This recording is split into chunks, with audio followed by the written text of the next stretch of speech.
Another misconception that people have is that Judaism says that everybody else is no good. We're right and everybody else is wrong, and everybody else that doesn't believe in Judaism is going to hell. It's not true. In Judaism, a non-Jew can get to heaven. It's not, you don't have to be Jewish to get to, even an idol worshiper will get to heaven. The story is told about our father Abraham, who was brought up as an idol worshiper. And I don't know how many of you know that he became the high priest of his father's idols. How do you reject without knowing? Remember, you don't reject without knowing. That's just a whim. That's wrong. So he was born to an idol worshiper, he became the high priest. When he became the high priest and he was the authority, he said, this is nonsense. So then what did he do? He went to the neighbor's idols. You don't become a philosopher.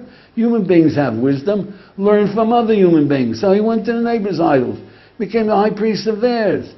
When he was a high priest, he rejected it. Finally, he saw the common denominator, the mistake in idol worship. And he became a philosopher and he found God. So after many years of serving God, and the Almighty did a miracle for him, he defeated 4 kings, he said to himself, in the Torah it says, Al tira Avram. The Almighty says to him, don't be afraid.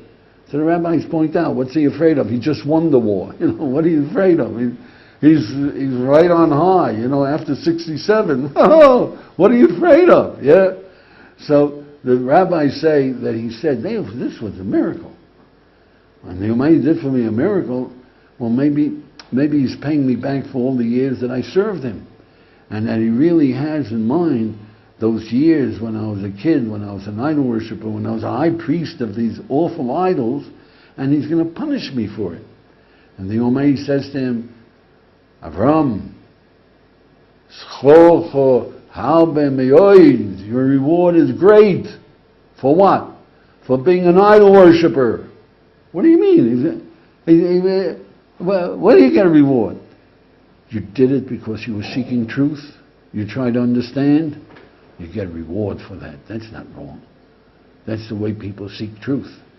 First, you're faithful to your father's religion. Jews should look into their religion. Christian into their religion.